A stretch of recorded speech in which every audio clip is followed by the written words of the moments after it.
Curtis K.I. Wire. DIYers, here we are again, back again. Curtis K.I. Wire. I don't know why it's playing twice. Yes, I do. I had to exit out the screen. Joined today, of course, again, another Wednesday with the special guests from the Rap Latte podcast, King Ring and Touré. How y'all doing first and foremost? Good. We are amazing. You see, I got my speaking for both of us. I'm about to say, you see, I got my Keep It Alleged shirt on because we're talking about a whole lot of, I know everybody's excited, a whole lot of law and hip hop. You know what I'm saying? Who would have thought? We need a law and order lawyers in hip-hop. That's what we need. More legal action, more paper. Let's fucking do it. Wait, King Green, you mean like this? FBI, open up! Yes. I came ready with the buttons. I feel like at some point I'm going to be able to use this too. I just feel like that might be relevant I to the am so conversation triggered by that FBI sound. And there was a time when it seemed like so many rap songs use the sound of the police siren in it in some way.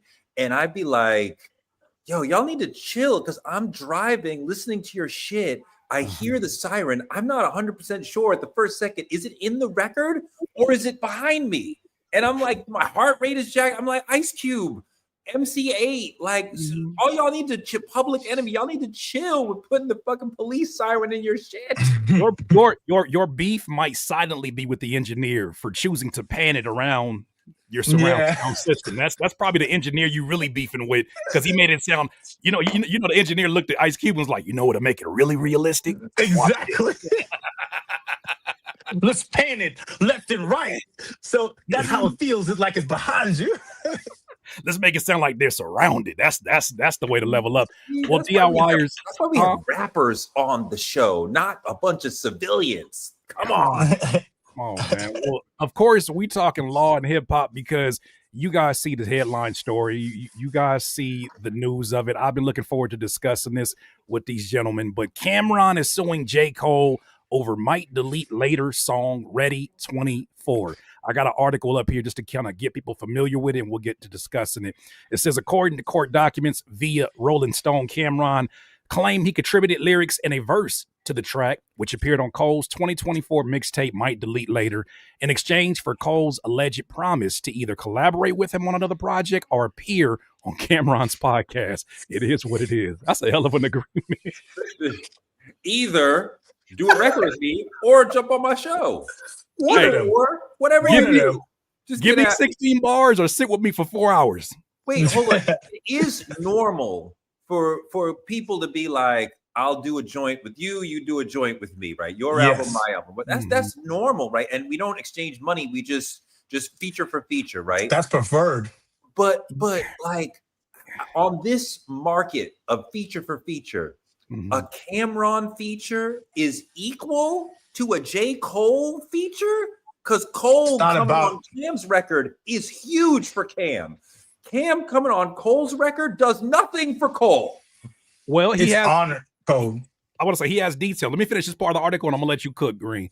He said, they said it went on to claim that after the song was recorded in 2022, Cole failed to follow through on his commitment over the next 2 years, repeatedly saying he was unavailable for the podcast and never moving forward with another collaboration. That's not funny, but it's funny. Cameron alleges that he is yet to receive any proper compensation for Ready 24.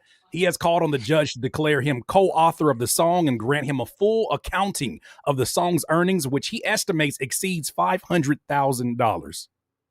That's all I got for you. King Green, what you got to say about that? I want to do my own accounting right now to see if that's even the value, because you can check the plays and see what's good. I'll do that while y'all come up with your own thing. But I'm just like, what's going on? What is hip hop? You said a meme like what happened to the game I love, and that's exactly how I feel. What the hell is going? We love Cameron. Like, why is this happening? And then if we want to just dive into it, because that's my whole emotion is like what's going on. But we want to dive into it to go to your statement about the equal of it. It's honor code on some MC rapper shit. Like, I gave you this verse, I expect to get a verse back. It doesn't Right. matter who I am. It's that's what we decided to do. It doesn't matter. There's no value. This one's more valuable. If people, especially the person whose verse is more valuable, like a J. Cole feature, you know, or like a Kendrick feature, J. Cole feature, Drake feature. These things are extremely valuable. What are Sure. you paying for that? Like, what are you paying? They're too expensive. So a lot of times it's a buddy shit, or you're cool with it, or if it's some label shit, the label will pay something, and they're not really asking for bread because it's like what, like Jay-Z giving somebody a verse. What is he gonna ask for? So Yo, let me wait, get so $100,000. it's a all right. So I mean, just to be clear, it's a business conversation, not a rhyme. I'm not mad about something you said. I'm not mad about you cutting me off the song. We had a deal, and you're not holding up your end of the deal. Just Yeah. explain to me from a rapper's perspective, if you are Cam and you did your part of the deal, and it would help if you would come on my show or at least do a record with me. And it's been 2 years if you kind of ghosting me. And jumping on the show is not hard. I could see like writing a record takes, whatever time for He him. But like, he might be busy. Ride that bike. He ain't got time. He ain't got an hour. I agree jump with on his that. I show. agree with.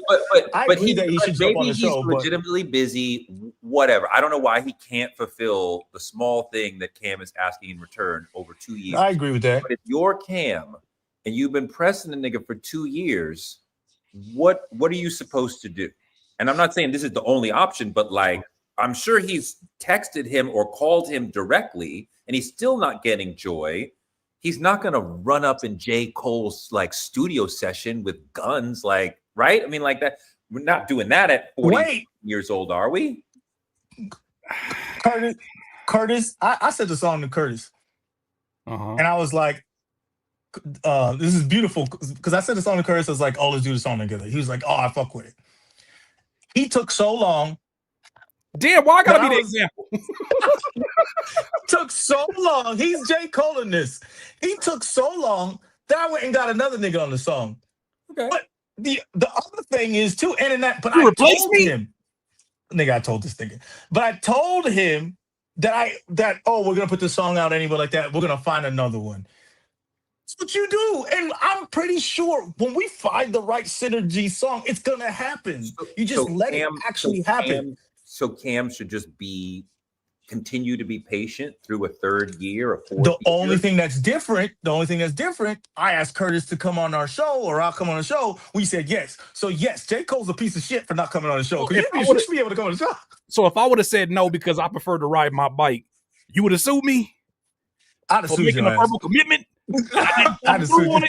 I don't know What's- what Cam is supposed to do when he's not getting the return. For your work, especially that's the part I didn't read into, is that whatever money that it did make, even though did the project get removed, or the diss song only got removed? Just a diss song. Just a diss song. I mean, Yeah. depending on what actual money that generated, I mean, you should. I mean, I don't know how the splits were handled. I don't know, if all the music was published the correct way. There's other ways to make your money off of it, but as a feature, your price is your price. I will say though, even though it's tricky with this. This is very different from that Drake situation. This is not the tail end of losing a battle when you're trying to save face or use the being in the headlines as a way of promoting your project. This to me is very much like we had a business arrangement, a verbal agreement, and you are reneging on that. And now that we've had constant communication, I don't know how constant it was. This is the only means that seems to be getting your attention.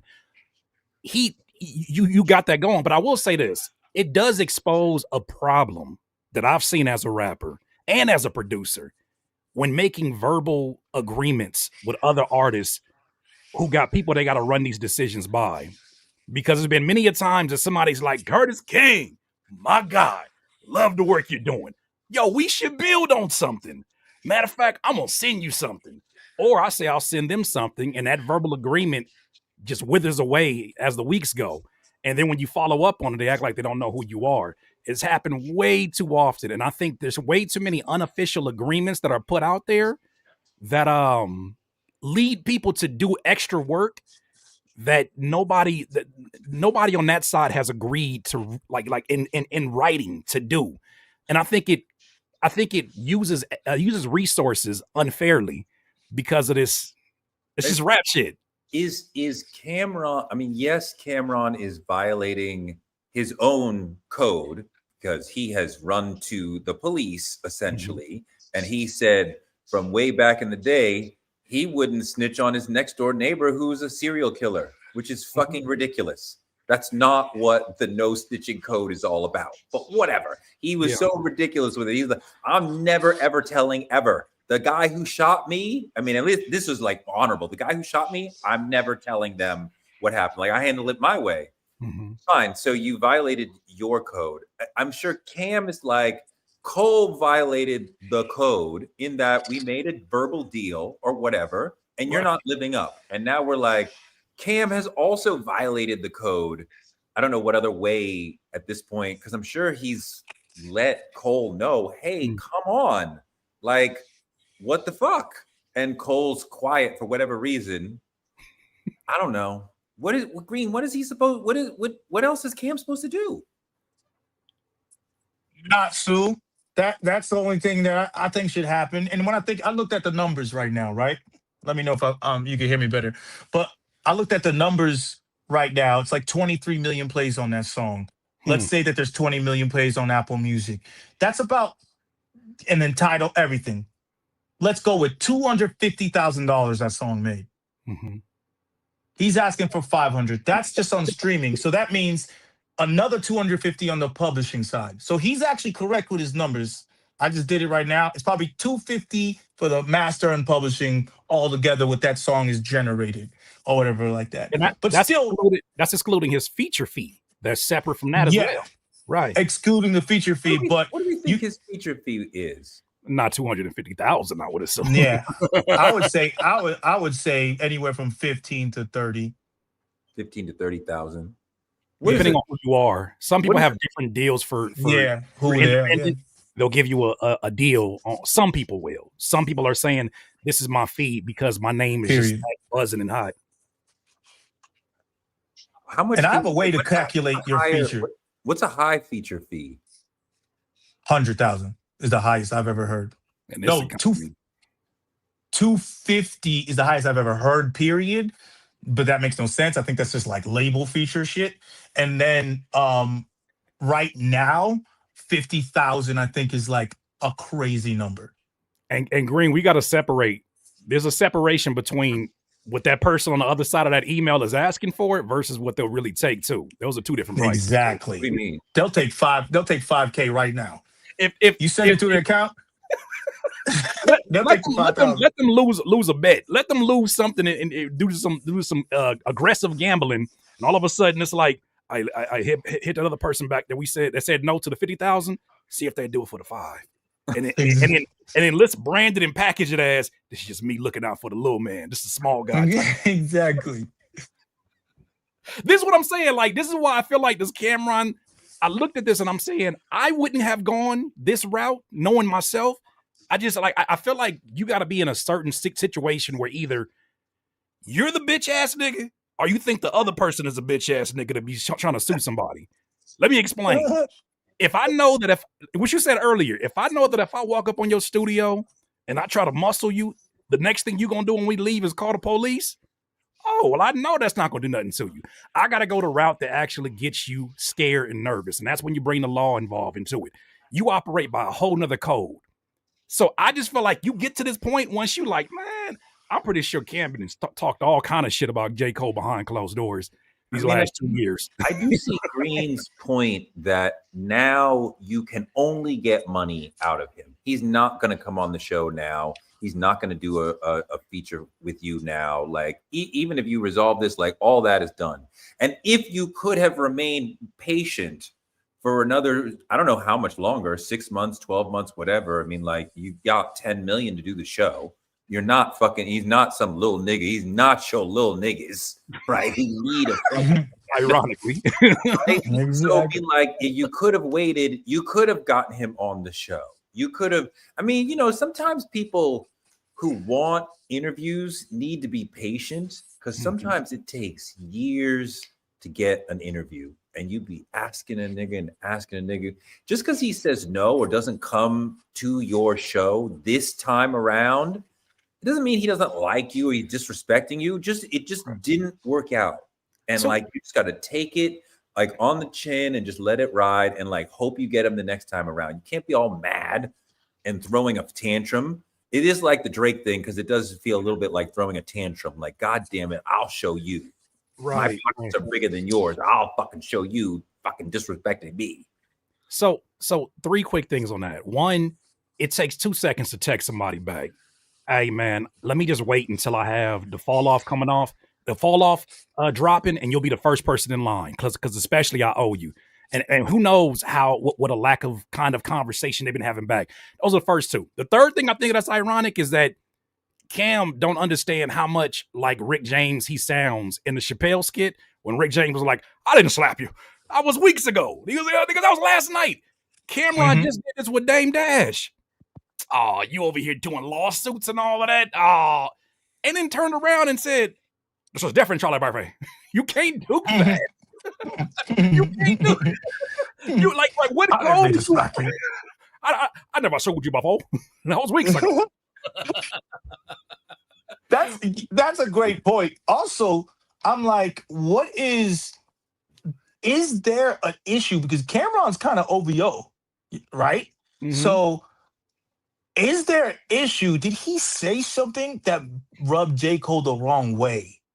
Like, it's very possible throughout this whole time he has his Is What It Is, he was like, he said something that made a rub J. Cole the wrong way, and now it's got a little personal. I mean, imagine Drake suggested it. It must be something like that, because he's right. It's nothing for Cole to just be like, yo, we'll catch you on the next album run. Like, just chill. And you know what I mean? And that'll quiet it. You know, I was blowing Doechie's manager's phone up. Come on, give me a chat, give me a conversation, give me an interview. He's like, yo, we got you on the next interview run. On the next album run, we got you. I'm like, okay, that shit came away. I did not get the conversation.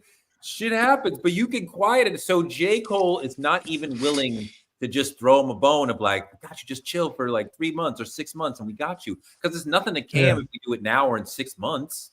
But like he's getting nothing. You're not responding to him. And you know, you think Cam is diplomatic? I mean, I know they're the diplomats, but they're the diplomats. Right? You think that he's and like say something stupid, and now Cole's like, yo, that's not, because Cole's not street. He's not stupid, but he's not from the street, so he don't move the way Cam moves. So Cam may have said something that was too aggressive that he's like, oh no, nigga, this is not what we're doing over here. Wait, it could have been anything that rubbed the wrong way. King Green, isn't Cam in the middle of a lawsuit, a pending lawsuit with the Omar Gooden situation? Oh, I heard about that. Yeah. I don't know if it's true, but I heard that there was some sort of everybody's suing everybody. It's the new thing to do. It's trendy, man. Get the people going. First of all, celebrities sue celebrities and sue businesses all the damn time. Let's just be real right here. Right. These lawsuits and audits that turn into lawsuits happen all the time. The rapper sue rapper thing is kind of a new thing. Or sue rapper because it's suing rapper because rap. Like the Drake thing is rap because of the rap battle. This is rap because you didn't give me my verse back. This is new. I don't know of anything. Chat could say something. I don't know of anything that happened where someone didn't give a feature before. But this is wild. Maybe situations where it were an unsigned or an underground or even an independent artist sued a major label artist who made promises, or maybe they blocked their song from being released. I've seen that happen in court. That might be the closest thing to it. But then once again, that it's clear that that's a matter of business and not about, you know, like going against the code of hip hop. Yeah, this is weird. It's hello. Uh-oh. See? You know what that means? That means that DoorDash order came and he called him right now. The phone shut off. He's coming off the phone. The phone shut off. Hey, I got your order out here. King Green, we got your order out here. Come on out here and get it. Come on out here and get it. Let me bring him. I'm gonna let him breathe. I mean, also, Cameron could probably do better making a song dissing Cole and explaining the shit than suing him. Would he make more money though? I mean, I don't know. Can you? I don't know. Can he get an actual accounting of the song? Can he actually get 200 or 300? I mean, like you said, 500,000. The song might have generated $500,000. So you're not going to get 500. You're not going to get 250. You didn't. I mean, own half the song suddenly. How well will I mean the thing that happened to Not Like Us is not going to happen for 98% of people who do diss songs and put it on DSP. So I would imagine that it would not be as lucrative. And it seems like that's the season that Cameron's in. Everything from his podcast, the deal that he has with that, the sponsor he has with that. I think isn't it Underdog that is Underdog behind his podcast, if I'm not mistaken. So he's in that era now where he's building, I guess, generational wealth by any means. I just never saw him, especially because of the persona and the character that he put out there ever since that 60-minute interview that you referenced. Like, you would never see Cameron suing somebody, even if it is on some rap shit. Like, this is Killer Cam. It's crazy. Yeah. He's been super anti talking to the police over and over and over and dissing Dame for this shit. And I mean, niggas die every day, B. I mean, I don't. You be all right. You all right? You be all right. I just think the irony of doing this and then going back and making a project with references to outlaw activities, with references to we don't trust the law. It's funny because it's funny because J. Cole is a contemporary artist. Right. Cameron is not a contemporary recording artist. He is basically a legacy act. I don't think he's really in the game. I don't expect him to put out an album. I don't know that he has a deal. And that's not a diss. He had his time. I don't think that is he in album mode? Does he? I mean, maybe I just don't know. Maybe the chat knows. I don't know. But like, it seems to be trending that direction because he's been doing these free. He still does freestyles and he does shows on the weekends when he's not potting. So it seems like it's still very much a part of his life. But I don't know how you. I mean, I know that he still raps, right? I've seen the rhymes on the show, and like he still got it, like whatever. But doing a freestyle in the air is different than making a song to a beat. But like whatever, I don't think Cameron is a contemporary recording artist. So why a song with Cole would be so important to him? I mean, he could go in a booth and make a record just for fun, but like, you're not going to make it. Are you going to make a whole album to support it? Like, I imagine Cole being on his show is far more important. And like, just keep trying to freaking woo the nigga to actually do what he said he's going to do. I gotta woo you. Fuck the relationship. If I gotta woo you, I don't need to know. Thank you. That's part of being an interviewer, though. That you gotta. I hate Touré.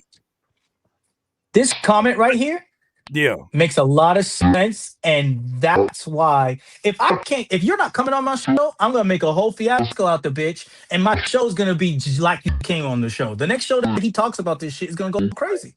Wait, you got some pitching going on right now. It's like demon possessed on your connection right now. What about now? That's you different. You're coming in hot. It's hot, but you made a big difference. Yeah. That was every time you said something, it say yes. Yeah.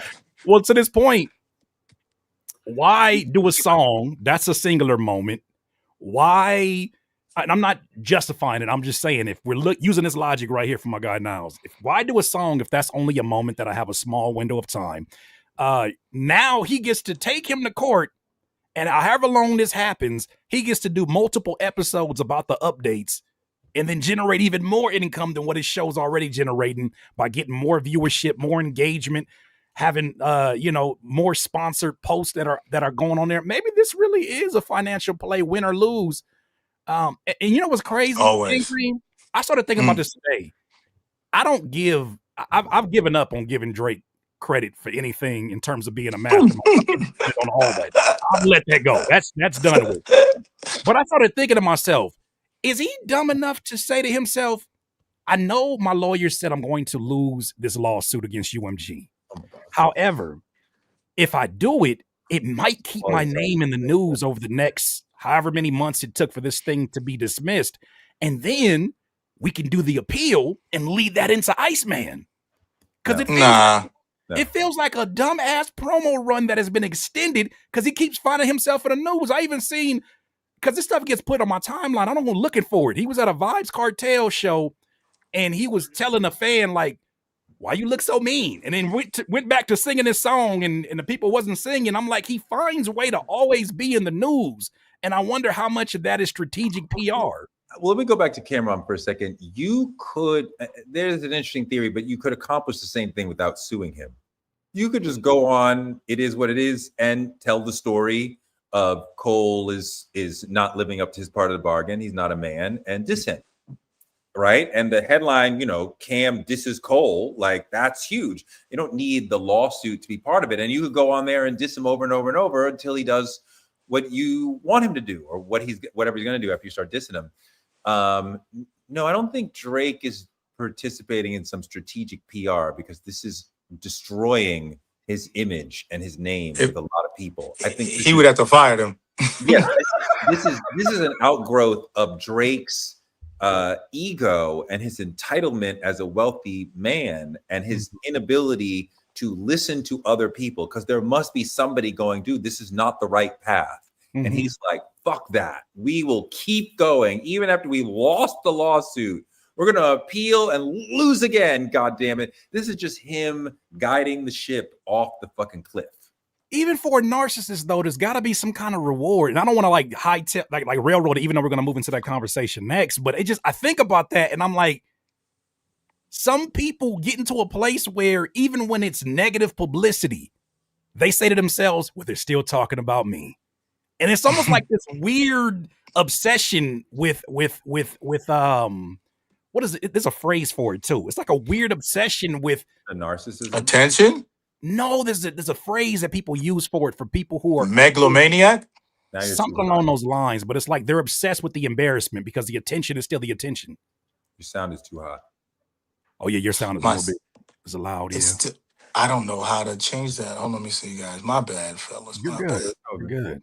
I think I can actually is help. It better now? So is it better now? Interesting. Drake, perhaps that's an interesting point. That Drake perhaps does have that thing of like just get attention. It's a Kardashian sort of thing. Just get attention, whatever sort, good or bad. I mean, this is so bad. I can't imagine that they're doing this on a strategic level and not saying we feel like a grave injustice has been done to us and we will find somebody who will agree with us. We believe in it so wholeheartedly. There must be somebody. That judge didn't believe in it. There must be somebody. I wonder if even that, because people are like, the lawyers are kicking up. I wonder if he went to other lawyers who were like, yeah, no, we can't do that. But ask, right? I'll recommend you to so-and-so, but we don't want to do that. We don't want to spend our time on a fucking lawsuit that's going to lose.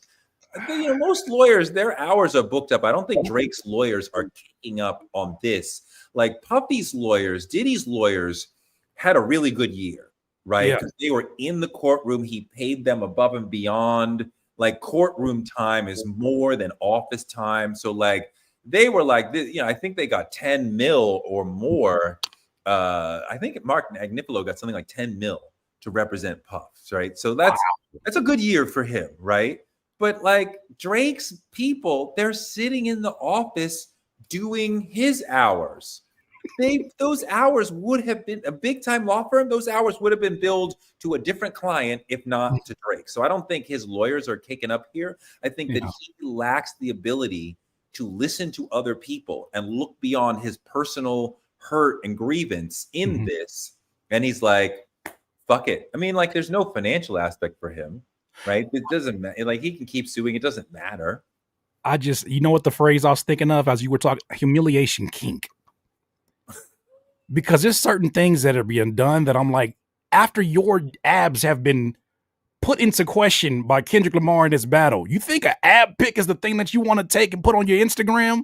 After people are questioning your manhood and your duck face selfies, you think this is the time to take mirror selfies? Like at some point, it starts looking like, are you leaning into this? And what is the strategy on leaning into this? So when I see that, I say that to me is in the character of somebody who might go to court because they're like, long as the people are talking, baby. Long as they're talking.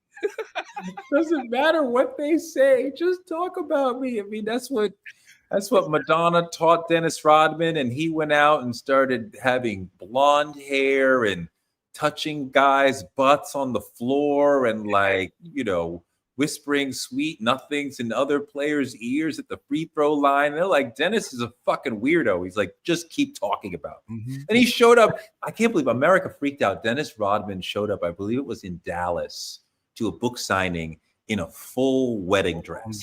Yeah. You remember that with the veil and everything? Mm-hmm. And America freaked out. A man performatively in a dress. Mm-hmm. Oh my God. All pearls clutched. You know the irony about that?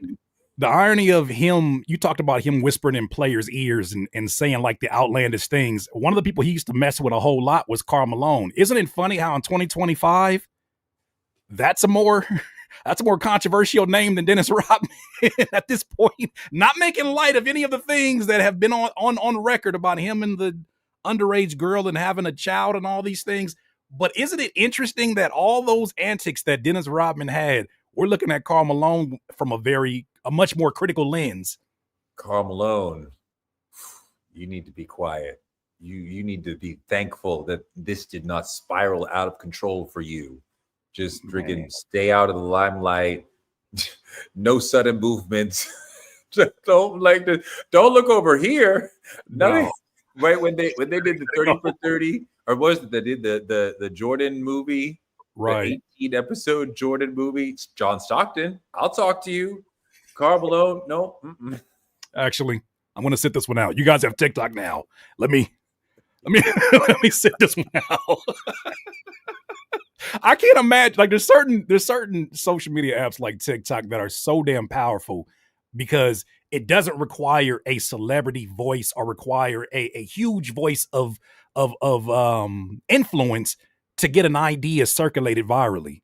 Somebody could get in there and say, have you guys ever heard a story about Karl Malone? And that right there is the beginning of the end. Lord. Mm-hmm. And one person picks it up and you never know which way it's going to go. You know what I saw kicking around on TikTok today that really pissed me off? Niggas was talking about if Stevie Wonder did a versus, R. Kelly could fuck with him. I'm like, y'all dumb motherfuckers. I gotta go. There's no way in hell. And they're like put the criminality aside, right? Like R. Kelly is probably the only I mean, like, I don't know why they wouldn't put Prince up there, but they were like, I guess they're acting like R. Kelly is the R&B man who could stand beside Stevie Wonder. I'm like, no, just no. Please stop. Like, what the fuck? What are we doing? What are we? There's certain errors that I'm like, yeah, it's fun for debating, but you've got to let that one go. Like it's way too much. And it's not like he stopped. Man is still actively out here contributing to music. He was just on the Clips album. I mean, not singing, but his voice on the Clips album. Like even Prince would be like, I'm running out of hits. Like, I'm thinking like only like George Clinton could be like, okay, I could go 75 for 75 against you. And let's fucking talk about it. And it's a conversation. And Stevie's he's got a better pop sense than George Clinton. But goddamn, George, they got tons and tons of records. And not just, he had two groups and Bootsy's shit and you know, so he could fucking go. But and they're still actively being sampled. They're still actively being sampled today. I know there's a lot of factors that factor into why people may not be sampling R. Kelly as much, but I'll tell you this: R. Kelly has definitely contributed to some of my least favorable moments in hip hop and R&B at times, sonically speaking. The first one was that damn raindrop snare. Oh, I hated that. Oh, I couldn't stand that error. You know another one? The Where Fiesta we at? guitar. The Fiesta guitar. The mix, the way that they put all that together. Fiesta. The Carlos Santana. I love the sound separated from that. That whole error with the raindrop snare. Leave me out of it. you know what kills me though is that I have learned, because I mean, when it was, you remind me of my Jeep. I mean, there was no not being a fan of R. Kelly. Of course. I mean, everybody was like, you know, there's no not liking. There was no anti R. Kelly side. It's just like he's just fucking hit maker. And so you learn to hate R. Kelly when you know what he really is. And yet and still, and Roxane Gay writes about this in her book, Bad Feminist, the Ignition remix will still fucking get me. I will still fucking dance to the Ignition remix. I could refuse to dance on everything else. Step in the Name of Love. Nope. Fuck you. I believe I can fly. Fly it away. Nope. Right. I believe I can fly. Fuck you. But the Ignition. What is it about the Ignition remix that I'm like? It's hot. I can't fucking help it. It was so hot. He was able to tell you, King Green. I'm gonna let you take it. He was able to tell you. This the remix of Ignition. How you gonna tell me it's a remix as you're remixing it? I know it is. That's how hot he was at that time. I can tell you it's a remix. You still gonna listen. But there's something in that beat. What is it in that fucking beat that I can't deny it, even though I hate him? It's the bounce and the little melody. It's very simple. There's not that many sounds. First of all, is my mic okay? Y'all can hear me fine? Yeah, it sounds better. No. Okay. No, it doesn't sound good. Sorry, it doesn't sound good. It's not distorted, but it don't sound good. You can sound better. Are you coming off your phone? No, I'm coming off my AirPods. Everything's on my phone because my laptop broke. So I'm here miraculously. I still got my phone. My laptop broke, everything, and I still had to make it to the game. Okay. I still pulled up to the show. So either way, the remix to Ignition, that beat, the melody is only a few sounds, and it's just so well placed, and it's so creative to come off, like you just said, to be like, this is the remix to Ignition. It's like, you have to sing it, and you're like, it's funny. It's funny at the same time, clever. And then you're like, yo, that's what it is. But first of all, motherfuckers, how did we get here? How the fuck did we get here? Wait. It's never going to be as funny as drip, drip, drip. One thing we was just touching on that there is a conversation on TikTok. I don't know how wide it is at this point. That some nigga was like, well, if Stevie Wonder had a versus, R. Kelly might be able to hang with him. And, you know, we're just talking about how ridiculous that notion is and how Prince might be like, wow, he got a lot of records. And really only George Clinton could be like, okay, I could go 50 for 50 with you. Mm-hmm. And, you know. You think George Clinton can go 50-50 with Stevie Wonder? Yeah, he's not as commercial as Stevie, but he could, between Parliament and Funkadelic and Bootsy and other things, like he could pop off like he's got incredibly deep. He was fucking making because it's 20 verse 20. 3 albums a year. Mm-hmm. That's what makes it interesting. Is the 20 versus 20. Did you see it's the 20 verse 20? Yeah.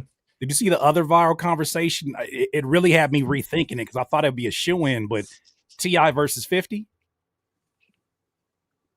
20 versus 20, 50 got that.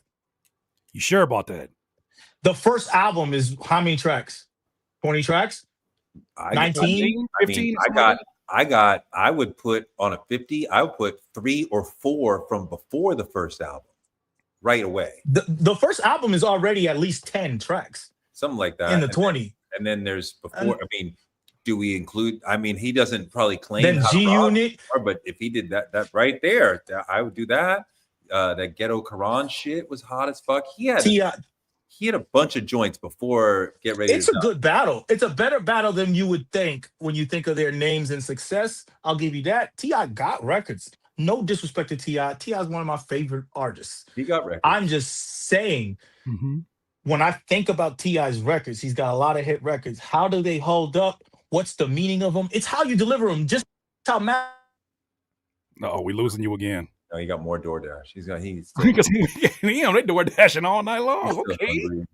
He's still hungry. He got that South African weed. He's still hungry. This conversation is draining him. Freaking random Oh my people God! calling me. Pause. No, you made that freaking. No, pause. This conversation is What? draining him. That's pause worthy. You talking about Nah. draining a man? That's pause worthy. I didn't say nothing about draining. He's a man. Conversation is draining him. Y'all. Either way, Woo! It's weird in here. getting awkward. No. The either way, when we think about Ti's got hits, but it's about how you position them in the 20v20. And the way that Master P positioned Bout It after the stunting record from Birdman when they did their shit, that was amazing. That was amazing retaliation. So it's how you do them. And I feel like 50 is going to be able to do that way better than T.I. 50's also a clown. He's going to he's going to clown him. Jay said nobody can versus with me. That's just Jay-Z being Jay-Z. Who can versus with Jay-Z? Plenty of people. I think that's ridiculous. Oh, Look, you want to say Nas? Whether he okay, Nas 50 like Can. Stop, We're talking about Can. Stop. Who? We're talking about Can. Are you saying Can or who's gonna win? That it would like be interesting. Like you don't know who would win. Like it could, like you could be there in the fourth quarter, and it's a thing. It's a battle, right? It's a conversation. Let's play it out. Right? Let's have fun. It's okay. Can I bring this to your attention? Can I bring this to Go your ahead. attention so we on this conversation? Because this is what initially I think might have been the person that either started it off or made it go super viral. Let me bring this on screen real quick so you guys can see it. But shout out my guy, Master Student. Let me see if why is this not popping? Hold on, let me get this real quick. This a remix to it. Why'd you tell me that song? Now it's stuck in my head. Mama rolling that body, just sipping on coke and rum. I'm like, so what? I'm drunk. Okay. Have me some fun. Hold on, I'm pulling this up. Not the fart side of it. He can't read. Is that fucking crazy? I ain't got to read to make hit songs. I say it the way like my sister, who's a doctor, will notice things about the body and be like, "Isn't the body amazing?" That he is so brilliant at writing a song and cannot read The Cat in the Hat.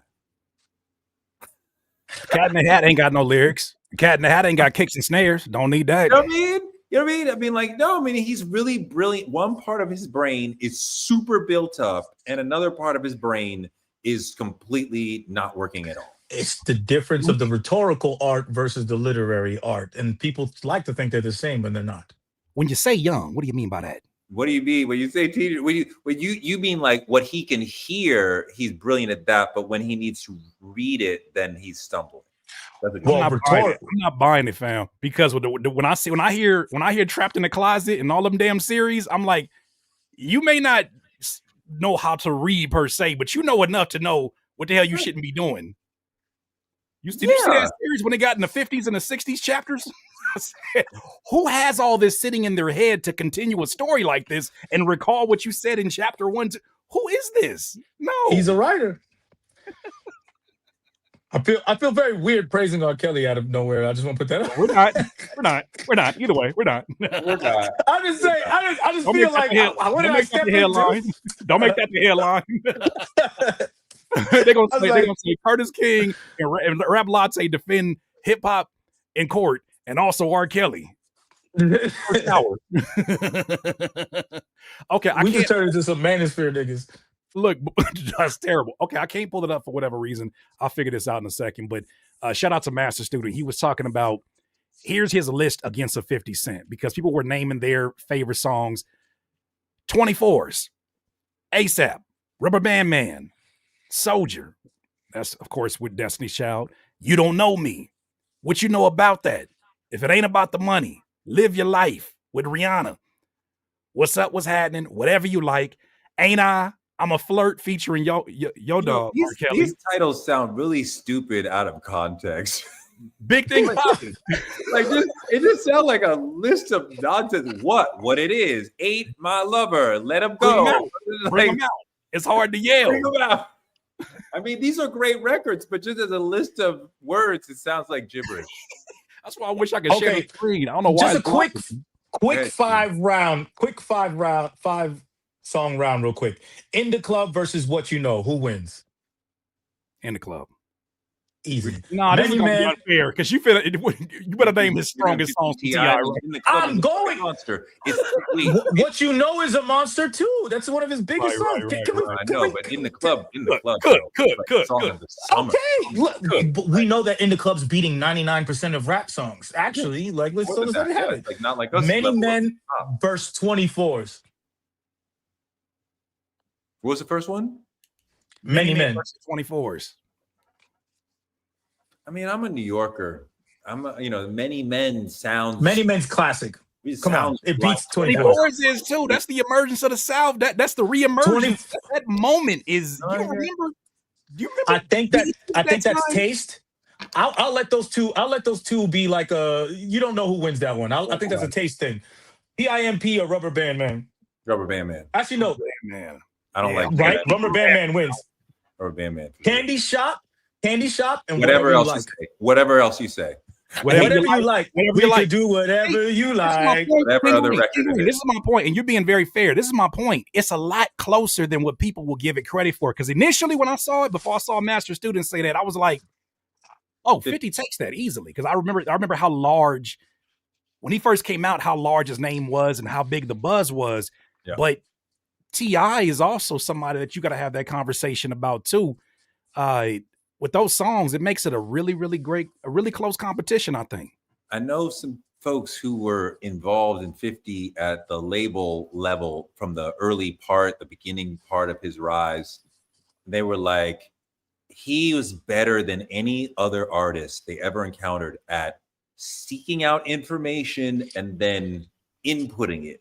So have a conversation with you about, how do I accomplish this sonically, business-wise, whatever, and then start enacting that and growing this empire. And he came in the industry like, if you are not 100% helping me on the mission of being the #1 rapper right after I drop, then I cannot be around you. Like the way boxers are like, only people who are here to help me knock this nigga out. Like he was so focused, like nobody else had ever been in terms of just the people that I'm talking about who encountered, like just he had a level of intelligence that was unusual, which is not necessarily always reflected in the records. And I think the poppiness of later 50, right? Get Rich or Die Trying is like so hip hop.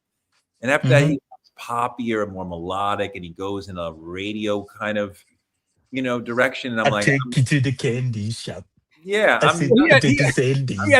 he had to get Ja Rule out of position first. Then you can get into that bag. You got to get this thing out of here. Come on now. He took him out and then took his spot. But anyways, T.I. and 50 Cent is a very, very, the more I think about it, that is a very good matchup because they both kind of are like the brilliant gangster archetype. Right? They're like, I can be literary and collegiate with how I speak. I think like a marketing business professor. Like even when they speak, they try to, like 50 Cent sounds like he teaches a marketing class every time he speaks. Like when he speaks in public on an interview, he sounds like he's doing that. But then when he's talking shit, it's a whole different with 50 Cent. Same thing with T.I.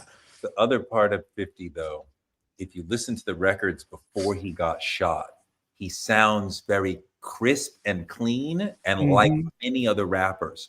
And he's missing like this part of his gum and tooth, like here in the middle of his jaw. And it sounds ill. When he comes back from getting shot, his voice has this iller sound to it. It's deeper, it's more menacing. It sounds more just unusual. And that is the sound that we fell in love with as far as the drug records when he was doing the mixtapes and then into Get Rich or Die Trying. And just the sound change of his voice is fucking crazy. Yeah, I don't know if How to Rob 50 makes Candy Shop. That does not sound the same song. It doesn't sound like the same song because he had so much, to your point, he has so much more energy and vitality in his voice. Like that whole situation took a whole lot of hope out of his voice. He got really, really menacing to the point where he was And like, chill. I almost lost my life and I get a second chance to talk my shit. All right, bet. Say less. It felt more soulful or something like after. Like Yeah. you could like really feel the soul in it. Y'all want to do a quick 5 on Jay-Z Nas since Jay-Z over here talking shit that nobody can go Well, with? you could do that, but what I want to know is who beside Nas could stand beside Jay-Z in a real versus. And then I mean, like, Why do we have to go beside Nas? Because he just said nobody. well, I know that's like standing on that. Like, I mean, he probably wouldn't do it with Nas, but like, there's nobody else. The name I keep seeing, the names popping up, I keep seeing. I saw it say on a few retweets was Kanye, Lil Wayne, which I'm not on that team for that one, but Lil Wayne, we're talking about his prime, and they said 20 records. They said Drake. That's what they trying to, you know that meme in Family Guy where they trying to put the hand in the hands. And it's like you got to move the hand. I don't care how much y'all niggas hate Drake, and I don't fuck with that nigga either. He's not hip hop. That nigga got easily 20 records that could go against anybody. We're just talking about songs and records. Now, will we like it? Is this a hip hop battle? Will we ever even see Drake in that space? No. That's not even. It's not a likely thing. But if we're talking about records, I think that's undeniable. Well, let's bring Taylor Swift into it then, since we're doing that. Let's just bring her into the battle. Taylor Swift versus Jay-Z. Let's just go ahead and run that. If you're saying he has hip hop. He has hip hop records, even though he's not a hip hop artist. But you're saying Drake could theoretically do a versus because he got records. Like, well, sure, but the whole thing is who is he standing beside? If he's standing beside Nas, he looks like a clown. If he stands by Jay-Z, he sounds like a fucking clown. I'm not quite sure who you want to stand beside Drake because Kendrick can go against Jay-Z. That's interesting. What are we talking about? That's interesting. That right there is kind of interesting. I haven't thought that nigga's old. So here's the point. Here's the point. Legacy artist and current artist. Before, when we talked about Kenny and Hove, we really focused on albums. Fine, but Hove is more of a singles guy than an albums guy, right? He's kind of half. No, he's not. That's actually that's hold on. That's factually incorrect. He got his first #1 single on his 3rd album. He's an album guy. He has 13 #1 albums. He is the album guy. Jay-Z. I get that the albums have been successful and important, but even when he has a shitty album, he's still going to give you a couple of hot singles. And Kenny is like the song needs to exist within the context of the album because the whole fucking album is great. Jay-Z, I can pull a song out of the album context and it's still freaking incredible. And I don't think so. I think that's fandom right there, bro. That'd be hard. That's a hard one. That's a hard context for Doc. That's good TV. That's good TV no matter what. That's great TV right there. Y'all want to pull? I can pull up a hypothetical. Y'all want to do the 5 rounds? I'll put up a hypothetical. Because this is fun for me. I like seeing the songs go against the song. This man got that DoorDash. He re-energized. Who are you? It's not the same talking about. Yeah, what did you order? A Hosa burger? Like, what did you get? A Hosa? What is a Hosa? I don't know. I'm not there. Fish and chips. Fish and chips. You got fish. You went to South Africa to eat the colonizers' food? I ain't gonna. Do you know what the food is? Do you even know what the food is here? You said fish and chips. No, fish and chips. Yeah, but do you know? Isn't that British food? Fish and chips. Yeah, but did you? What you get in that's London here? with bangers and bash? I'm gonna let these Bammers know. The food here is braai. Wow. Wait, hold on. Hold on, Bama. You're the one from Baltimore, nigga. I don't even know my way around the South. I'm the last thing is a Bama, nigga. God, you should have said Yankee. No, you know what I mean? I'm the old school DC came out of me. A Bama is anybody outside of the DMV. It's like if you just a Bama. But Bama's South, the northern cousins. A Bama's just a Bama. Cousins.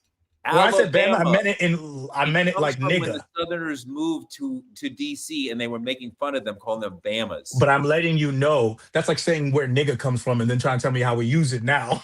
Nigga, Bama means everybody. Everyone's a Bama. Bama is another word for nigga. That's either way, New Yorkers. See what happens when the Celtics start losing. You see how they talk to each other? That's terrible. He's so New York. He He got mad. I called him a Bama. I'm saying, nigga. let that one, I'm saying. he didn't What let the that one fuck? stop. He said Fuck that "Full shit. He got mad. Curtis, if it was anybody but the fucking Blue Jays, I would be anti-Dodgers, but I can't Damn. fuck with the fucking Blue Jays. So I just don't like any of y'all in the fucking series. But your boy had the most incredible 2 days of baseball ever. Getting on base 9 times in the 18-inning game and then pitching 2 runs through 6 innings the next fucking day. That's insane. What Crazy. What the That is fuck? insane. I don't care that they lost. He did the best that he could, keeping them to 2 runs through 6 innings. That motherfucker's incredible. Incredible. So do we want to talk The about GOAT. hey, do you want to keep this conversation going about hip hop in court? Well, how we feeling? How we feeling? I know it's what the people want. The people that have demanded. I know you want to get in your list. You want to get that off real quick, Mr. Green? I can get the list real quick if y'all interested. I got it. If Go y'all ahead. interested. Public service announcement versus DNA. Which one y'all got? Oh, I can't do this. I can't do this. Hold on. No, it could be a tie for you. Why do You can say it's a you tie. why do you get to pick Hope's records? How's that, Sway? How about this? How about this? How about this? Let's Don't do because it's a good matchup. can we hold on to this for Monday? And can you represent the Okay. Jay-Z records, Touré, and then Green represents the Kendrick records? We'll do a versus. This is great. Yes. I love it. Oh, I need to see that content. And Wait, then I'm- you judge, and then we good. All right. I might not be the most unbiased, but I am a big Jay-Z fan. I know, right? We got an LA judge, and how we gonna win this? We got an LA millennial judge talking about Hope records. We'll let the chat. Oh do- yeah, do the judging. chat. Oh yeah. Yeah, there's no All the bias there. millennials and There's no Zoomers bias at all there. Yeah, right. If you want to look for unbiased, you get in that chat. Shout out to my wires. Wait a minute. I feel like I can finally use this.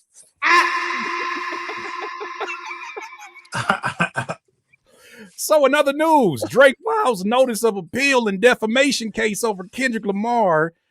We could talk about that first, but that's not the only thing involving Drake in courtrooms. Drake and Aiden Ross are being sued over gambling streams.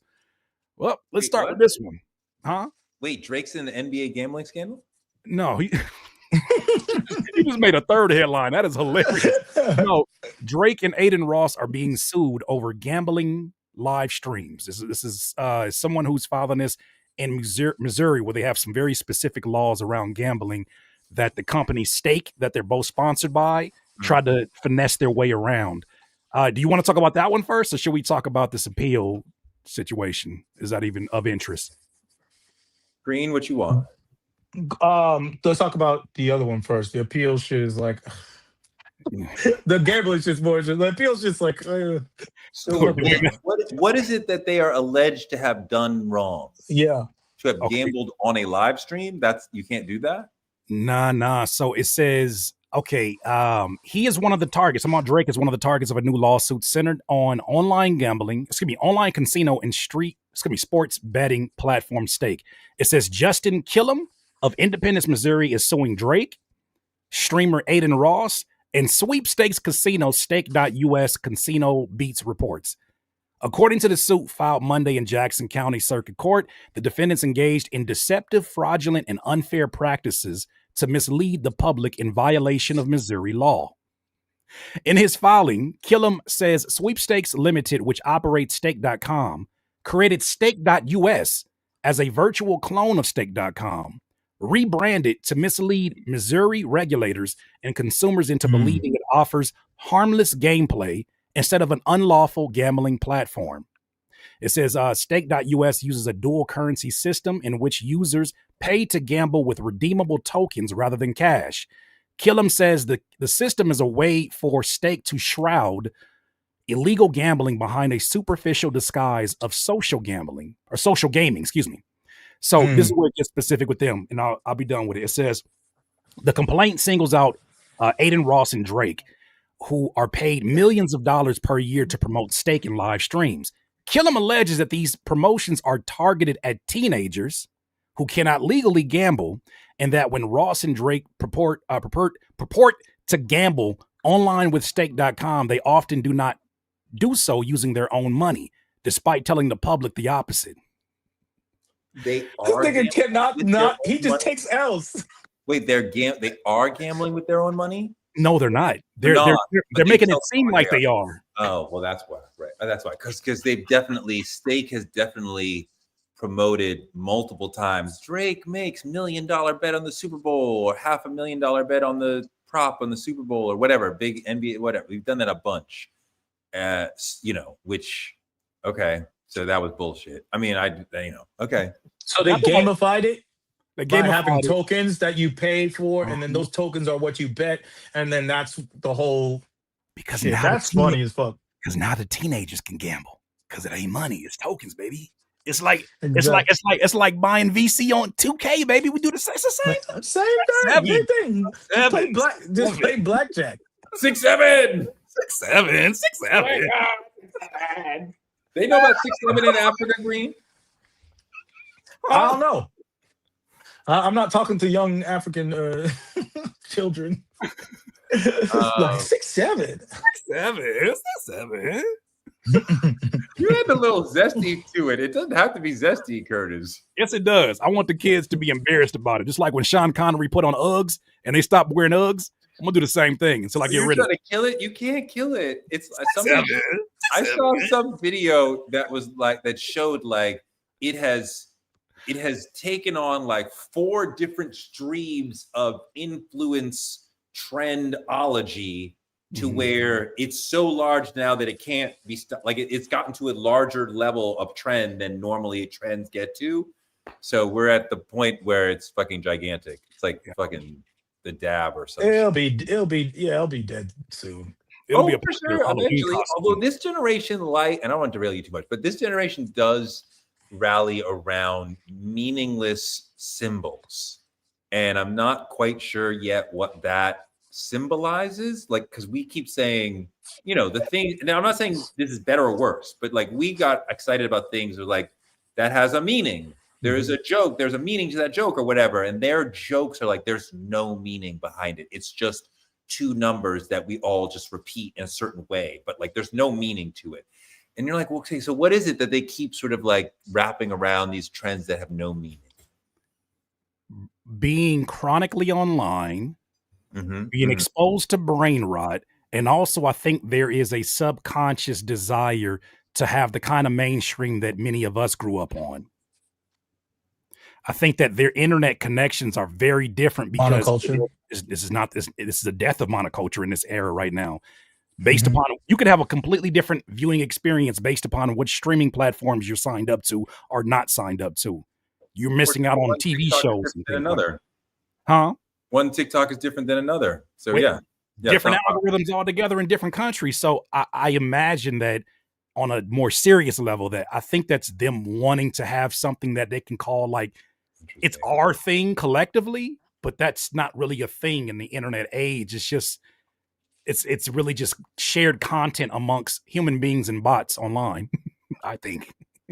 Agree. Even us, like we're saying 6-7, and we'll say it. There's grown-ups who will say it and reference it, but nobody said fucking was grown and when white kids were saying tubular and rad, their parents didn't say that shit.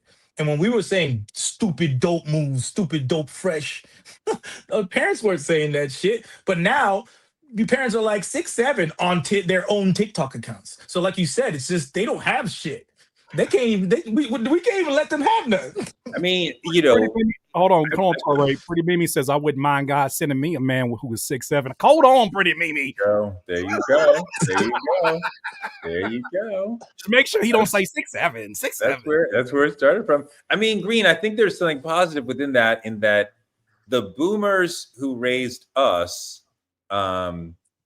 didn't want to participate in our culture. They wanted to have the superiority of like, I'm not one of your little friends, right? Like we're down there. Definitely that statement. Damn, we're like, no, we're on the same level. That was triggering, by the way, Touré. Yeah, you got me right quick. I'm not one of your little friends. I'm not one of your little friends. You don't talk to me like that. But use your inside voice. Right? I'm like one of your little friends. Now we don't care about that, and we are what we do want to be their friends, and we do want to be at the same level, and we're not gonna be. You can't speak to me like that. This is my house. So like, yeah, I'll grab your slang and play with it for a minute if it's like, you know, yeah, we're all friends, we're on the same level. It's a more effective parenting relationship when you're not high and mighty and I'm the superior parent and you like. Fuck that. I agree. There's a positive in that. I agree. There's a positive in that. I needed to pause there for a second. Grab your slang is outrageous. Grab your slang is outrageous, and you just breeze right by that like nothing was said. If you go back to the video, I definitely paused. I helped you out. Grab your slang. What is wrong with grab your slang? Hey. If that's what you like, that's what you like. I want nobody grabbing my slang. I'm sorry. Appropriate your idioms. Is that better? Now I'm using tricky words. Flip does not know what I just said. Look at the caption. Tricky words. Queen's Flip is like, what did that nigga say? So you be saying it. I feel like even though y'all probably closer in distance, I'm gonna run into him before you do, and I got to deal with these conversations. Yo, Curtis, let me holler at you, Curtis. It always happens to me. That's why I'm careful what I be saying, because it always happened to me. I be in a group discussion, and then the person come find me because I'm outside at the wrong time. Don't happen. Niggas be outside. Definitely go. You be all right. This platform does not abide by grabbing people's slang, but continue. Y'all just don't know Cam like y'all thought. That's what somebody said in the chat. Like y'all just don't know Cam like y'all thought. And I'm like, it's a bit of clearly, but I also think that there is this like it's just business thing that comes into hip hop all the time, right? And shows its face all the time. Like business isn't also exploitative and bullshit. Like business doesn't, just because something's business doesn't mean it's okay. It doesn't mean it's morally correct. Usually that's the exact opposite when it's business, when you're thinking with a business perspective. Let me play devil's advocate. Well, why don't you give the same energy to Drake? Wait a second, let me play OVO. OVO advocate. Freudian slip. No, but that isn't just business. That wasn't. Oh, What's yeah, you're talking about him? What's Drake, the difference? Drake called the ref. No, but I'm saying that just business doesn't make sense, though. So I'm taking that position. He's saying just business is not an excuse. Drake was not doing just business. Like that's why he sued UMG, right? He was looking out for the little man. He was suing his establishment. He didn't sue Kendrick, right? That's what the people are saying. I don't like OVO Curtis. I don't like OVO Curtis one bit. I couldn't do this for too much longer. I'm not fucking with OVO Curtis. I'm playing devil's advocate. That's all that I was doing in that situation. OVO Curtis is terrible.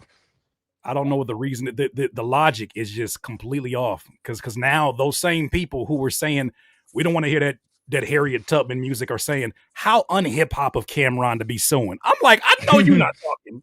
Yeah, that's definitely true. People be over here talking. I feel like they be trying to come at. I think people also try to come at our like legends and try to poke holes in people's like personas. So it's like you're happy to be like, oh, I thought you was gangster. How are you gonna be suing? So they're trying to come at them. Those people on the other side, but there is, I mean, it's a reality that just business shit don't make no damn sense. I'm gonna play devil's advocate one more time, and I know how ridiculous it's gonna sound if I say this. However, I'm going to say this. No, not that. No, I'm done with that. I retired that jersey. That jersey only lasted for 3 minutes. Look, are we not celebrating Cameron's growth from seeing him in that 60 minutes interview where he was like, I wouldn't snitch on my. Are we not? The people who are saying, are we not celebrating? That's the problem with you guys in hip hop. You don't celebrate that somebody has evolved and has grown to where now they'll go the legal means and they'll do it the right way. Are we not celebrating that? Are we leaving that off because of our hip hop logic? This is not the right way. This is not growth. That was immature, but this is also immature in another way. Yeah. Mm-hmm. This is not even business. It's not even good business. This wouldn't be ethical business in my perspective. You should do whatever you can to mend and merge that relationship. That suing isn't good for your Yes, I think that's right. company and his company, unless you're trying to use it to change the conversation, like we said, and put it on his channel so he could talk about it. And now he has more stuff to talk about, which is original content versus him talking about sports. You now have something that you could talk to on his other show or whatever. I just think this is a play. no, I you're think right, it's pettiness in a play. I would look for the outcome that allows us to continue to work with important others who we value rather than shutting doors on them, right? So as I said, now Cole will never come on the show and he will never do a record with you. You might get a check, maybe, but you've lost the other two things. Whereas you could have found another solution, at least at this moment, that still opens the door for he could do a record with me. He could, and not that Cam is sitting there hoping for it to happen, but you want to keep the doors open in your work community. You don't want to have people in your work community. I mean, like, and everybody exists in a work community, not just the people at your job, but the other people who are at other companies who support what you do, or also your colleagues who also do what you do. You know, if you're a lawyer, there are lawyers at other firms. If a lawyer at another firm is like, fuck Green, he's a fucking asshole as a lawyer, and maybe one day you need them for something, and you're like, well, I can't go to Wallace and Peters because they fucking hate me. Like that's not a way to run your business. You want to open doors. Let's use the biggest business in the world to make a perfect example. Apple and Meta. Oh my God, them niggas been beefing since forever. They've been beefing since forever. They've never had any litigation or lawsuits. Apple basically disallowed how Meta could use their applications. You know how like you have to ask something to allow to see things? That's because of how Meta was using Cambridge Analytica, all that type of shit, and got Trump in there. That's why they did that, right? And Meta was trying to sue them because they felt like this wasn't fair to all of the applications on their app. They also not trying to sue them. They were saying that was unfair, but they didn't sue them for that. They could have. But it's like, why am I going to get in litigation with you when I need you? I need your phones for my freaking apps. And they also want to get information to get onto their VR sets, and they're holding them back. Either way, you don't do that. You want to have someone in power that you can still work with them. Is there an alternative universe where Cameron says, I think doing this or going this route is actually going to do rivaling or even better numbers, and I'll get to stretch it further, stretch the news further by instead of having you as a guest on my platform, people come for the mess. I haven't finished my point. People come for the mess. People love when shit gets messy. People will tap in because who knows how interested people would have been. I mean, we know J. Cole has a massive audience. Who knows how interested people would have been based upon. We would have covered it. We would have covered it for sure. But I'm saying now that versus after having a lawsuit. Imagine the conversation if they settled it out of court. Imagine now, because it's all in the news, I can get a 2 for 1. I'm not saying it's good, but I'm saying, does there exist a universe where that kind of logic exists? I'm sure. I don't. Do you care to see him talk shit about J. Cole on his next episode? I don't, but I know I'm going to inevitably have to cover it. I don't, but I'm not an is what it is watcher. I'm sure. I am an is what it is watcher, and I don't care. I mean, I'm sure that those would be good episodes for him.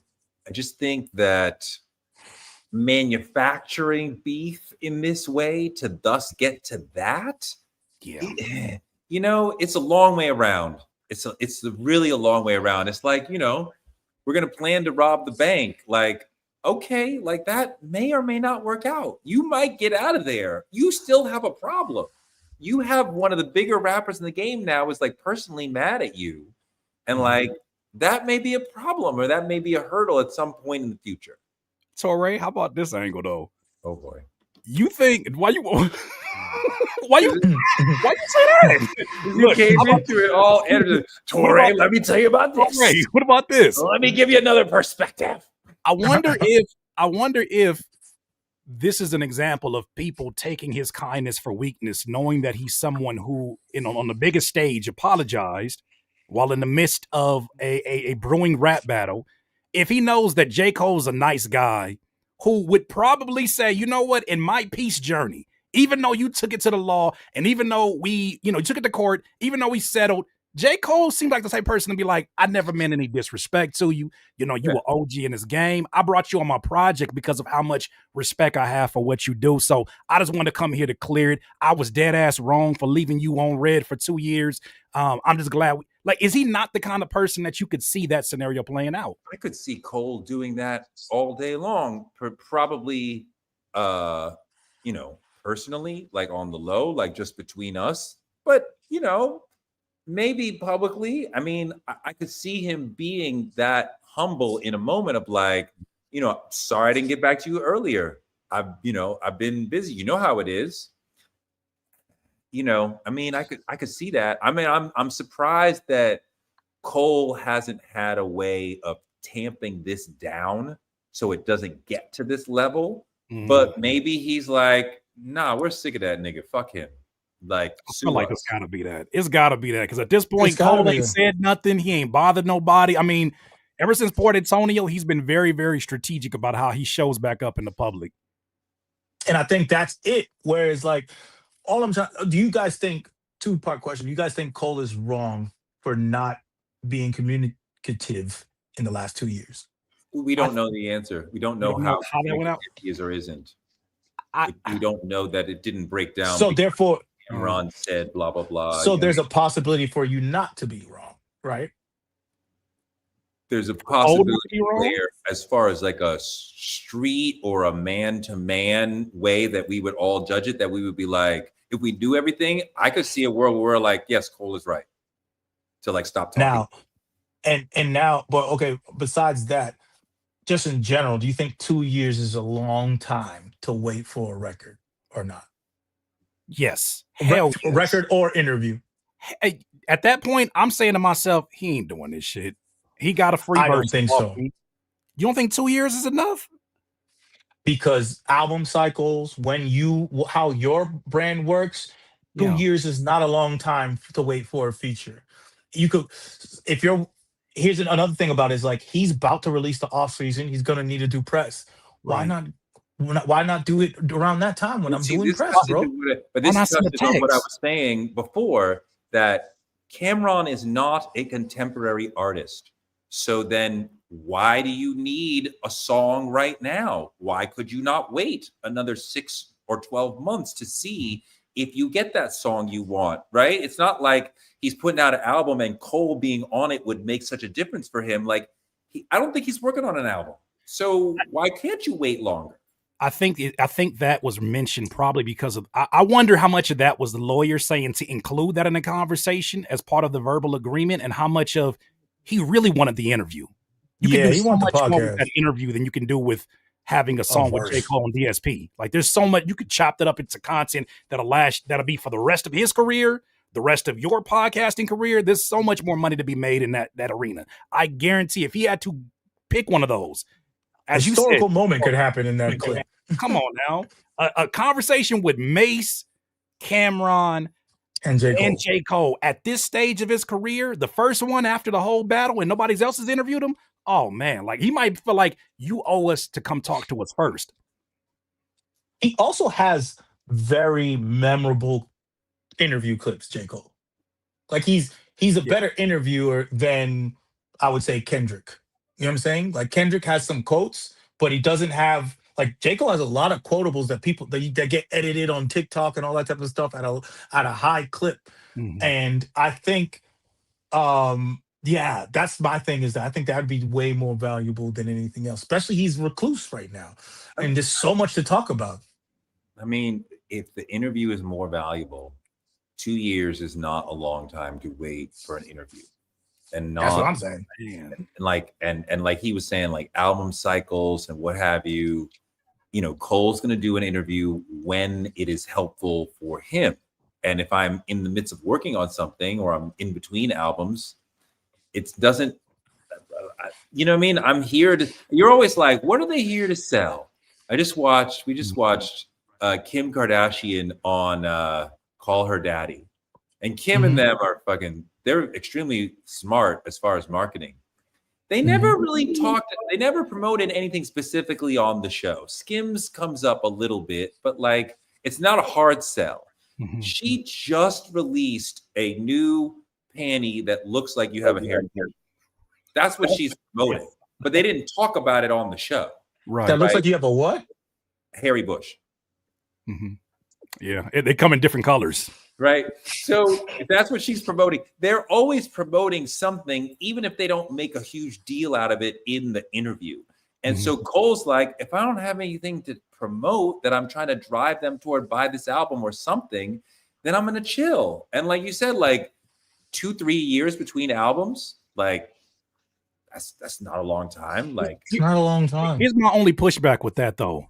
This is the problem when you mix homie business and business on paper. And I think there's a thin line that a lot of us, I'm sure King Green has had many of these kind of situations where because it's left up in the air and because people can be warm one day on the contact, like you hit them up and they're like, I got you, bro. I just got a lot of stuff going on. I'll get back at you. You know what? Right now is not going to be a good time until the project drops and I'm going to come reach out to y'all first. When the contact goes cold, it starts to feel like disrespect.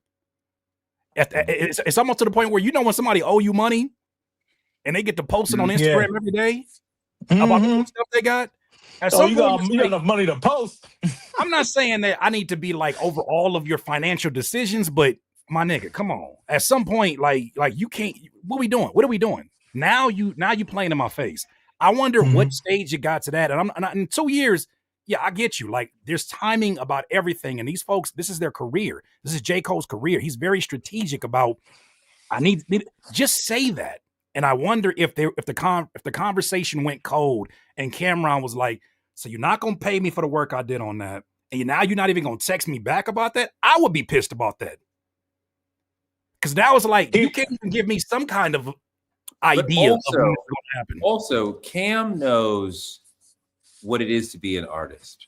Right. And he knows that I'm sure there would be a period of 3 or 4 months where I'm not responding because I don't have an answer to your question and I am super zoned in on something else, building some part of Dreamville, preparing for a tour, working on an album, whatever it may be.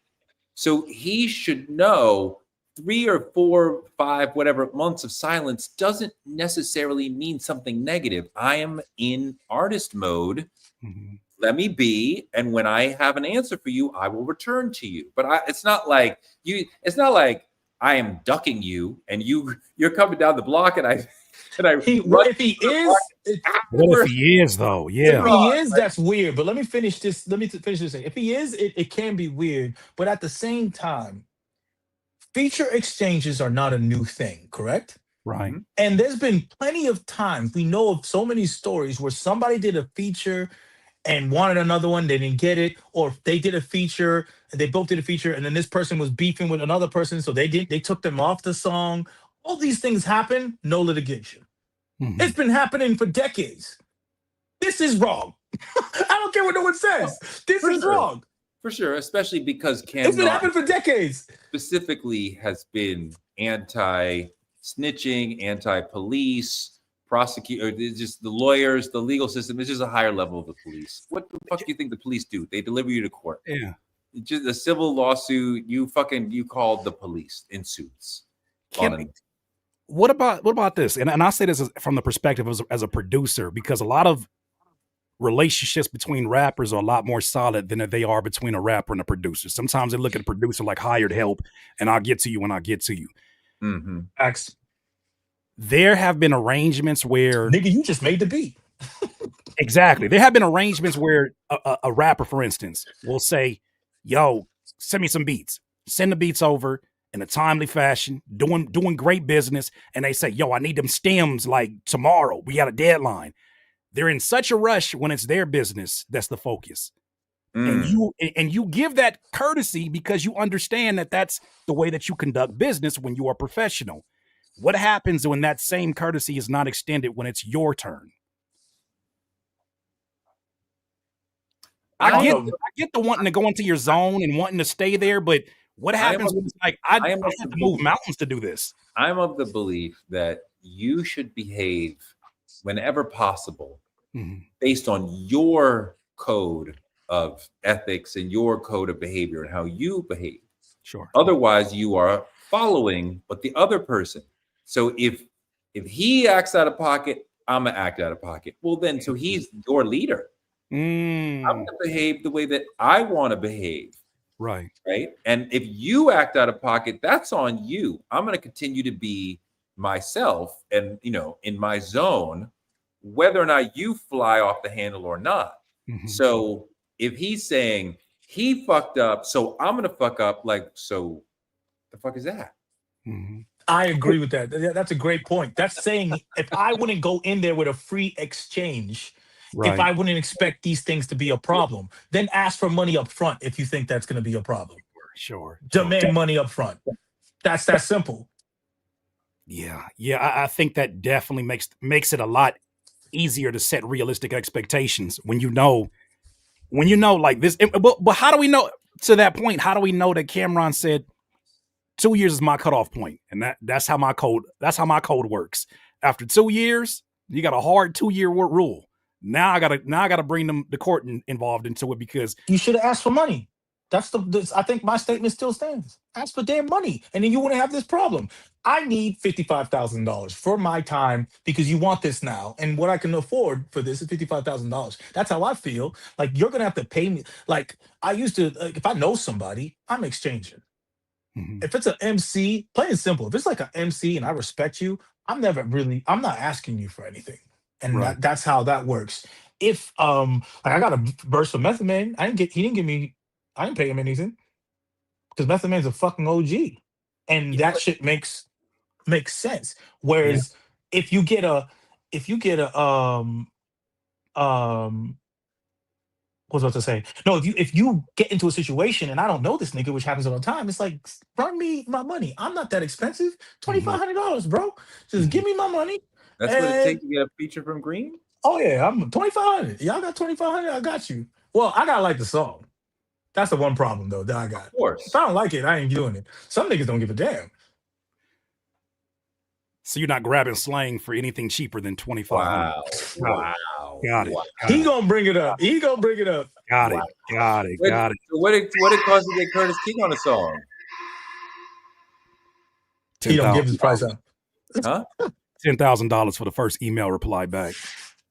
$20,000 for me to talk it over with my This team. nigga, this light skinned nigga licked 30 his lip when he said that shit. I'm not done. I'm not done. $30,000 for me to listen to the beat.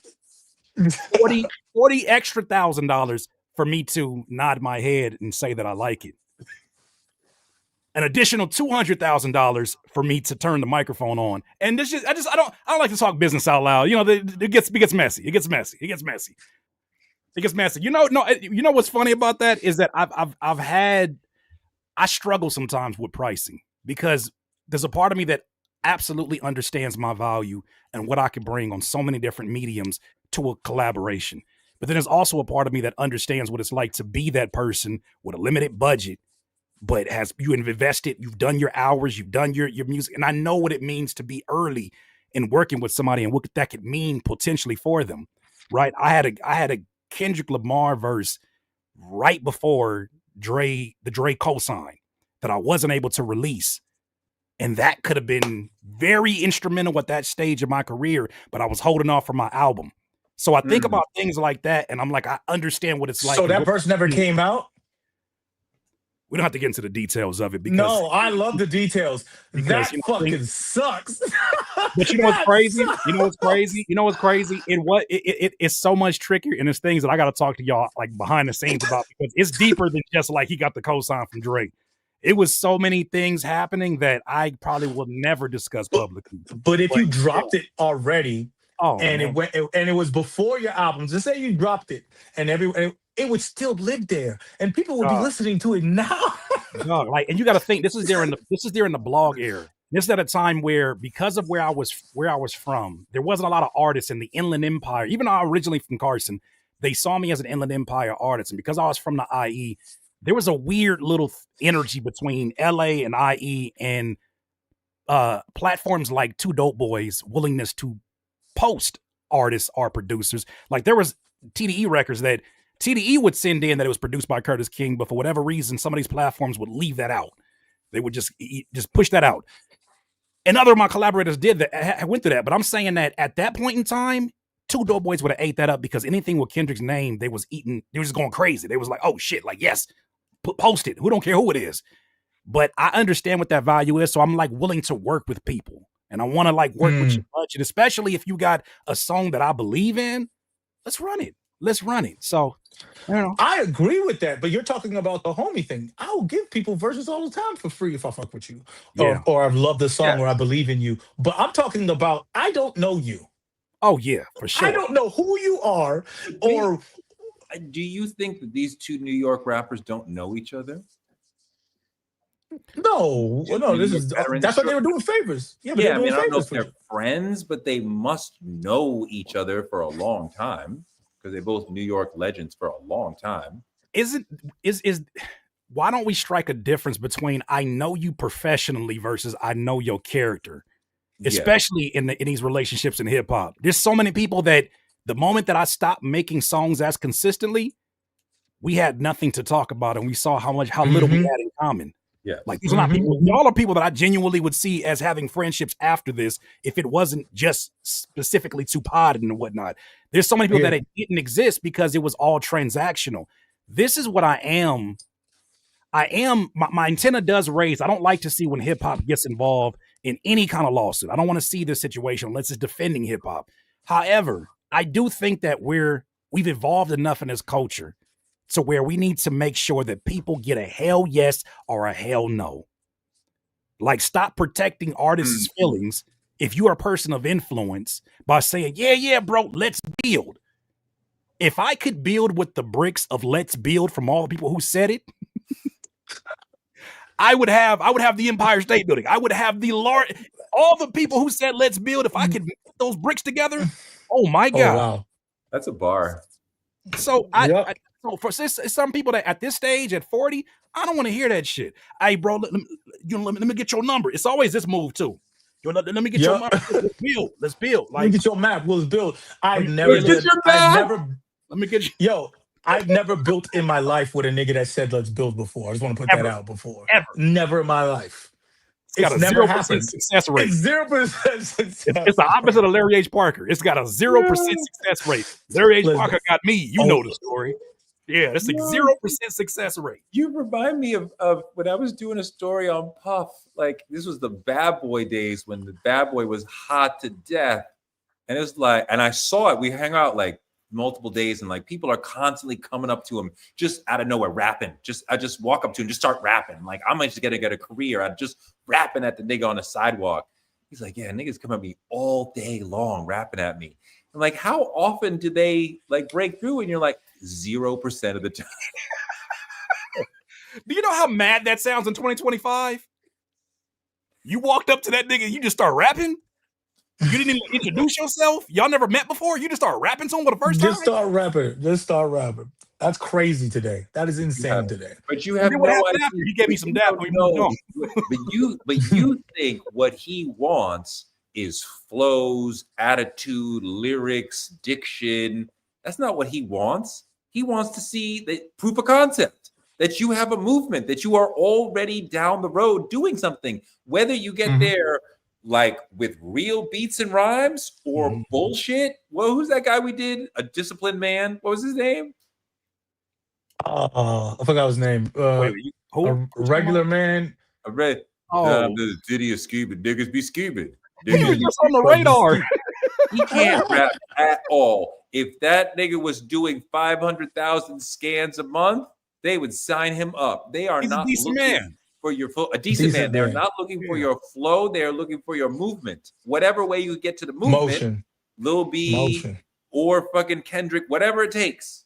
That's what. Well, that's the thing that's hard now, because before they were in control of motion.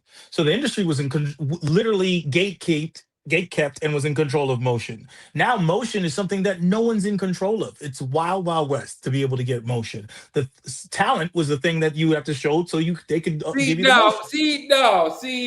Let me tell you what we're not gonna do. Let me tell you right now what we're not gonna do. The fuck? What the fuck? I didn't even see We're that. not gonna do. Y'all think it's wild over here. Oh my goodness. Okay, I'm sorry. I got the wrong one. He's not wrong. It was the wrong one. Not wrong at all. Not even a little bit. He right. Oh my God. According to the court documents.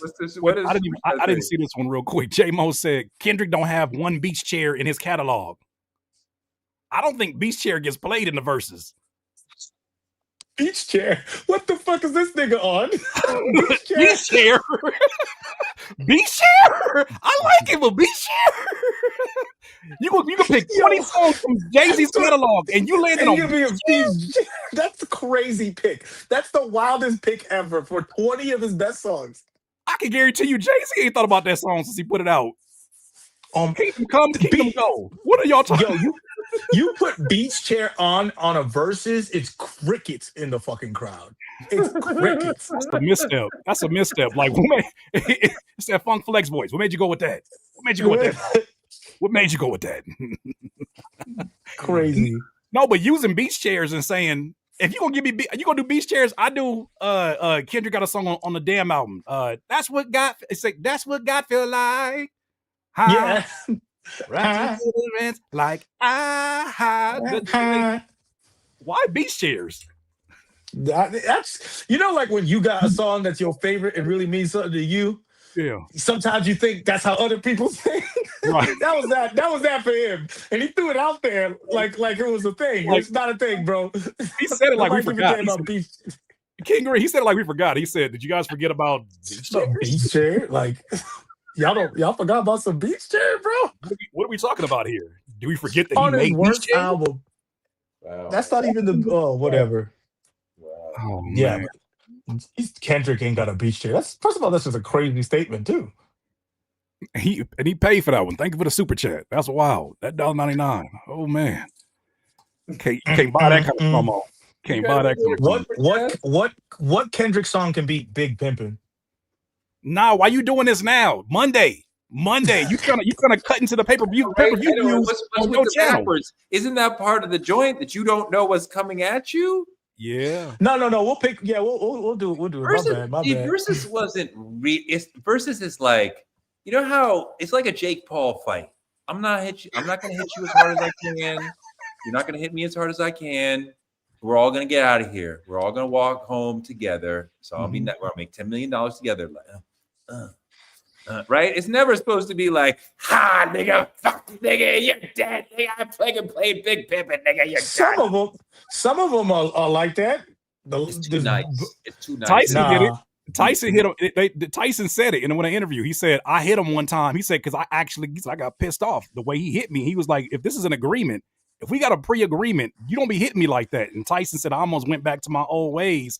And he hit him with a few. Where he was pulling it. He was like gonna do it, but then he biting his glove. He's like, no, I want to beat your ass. Yeah, because he wanted to beat his ass. What about Dipset Locks? Dipset Locks was pretty. That was hefty. What happened? They never went on tour. They quelled that whole Dipset started beefing. Huh? Mm-hmm. Yeah, Dipset started beefing. How you gonna go on tour with niggas you don't like? Oh no, I think that's a while. I'm just saying, on that stage that night, they calmed down the energy by saying, we are about to go on tour. So then it was like, oh, this is all part of the game, right? And it looked in the moment less like Dipset was getting their asses kicked because like, oh, it's all a show. This is what we're going to do on tour. And so I walked away like, oh, okay, we're all working together on this. And now in retrospect, no, they never went on tour. Y'all were just getting your asses kicked. It must have been around the same time Cam said, hey man, let me start this podcast up. Ain't no touring money don't do nothing. The amount of how draining touring in itself is, and then touring on with this kind of energy every night. Oh no, the taxing toll that it takes on you to go on the road for however long the tour would have been is very different than getting in some bright suits and doing a It Is What It Is podcast, See, getting paid crazy for that. look, here's the thing. Doing that tour would have been tiring for Cameron and Jimmy and Jewels. Yeah. It would have been uplifting for Jadakiss and Yeah. them niggas. We can do this every fucking day. We come out and kick your ass every day. I love this. They barely wanted to perform even in the verses. Like Dipset was rapping over their vocals. That was one of the things I think Jadakiss has said was like, we don't do all that rapping on the vocals. Like, we actually be out here performing. You got to do that on tour. You can't do karaoke every night, even though a lot of rappers be trying to do that. You can't do that every night. At some point, they're like, did I just pay you to sing along to your songs in the same song that I can listen to on streaming for free? I mean, So I came out to watch you lip sync. It can be fun to be, screaming rhymes at your favorite rapper. That can be fun. I mean, I like it when he or she is rapping along with us, but until that's my next point. Until they say, something. Now y'all seen the rest. Yeah, y'all know this shit. I mean, we really could have had a versus type tour, but that never happened. They sold it. They sold it too damn fast. The whole brand is sort of fizzled away.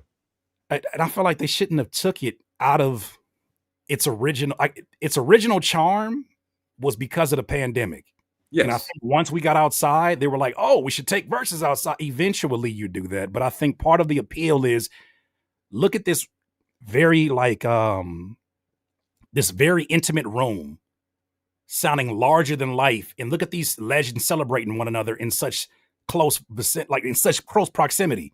Now it's just hey, just like you can get DJs to do what they're doing. Yeah. Just by playing records. No, I mean, yes, it's not for sure. It's a DJ battle. You could tell, I mean, you should know who's going to win the verses before it happens because it's a DJ battle. Yeah. Yes, my brother. Well, King Mr. Green said he said my shit died. The most unprofessional stream. He went to go.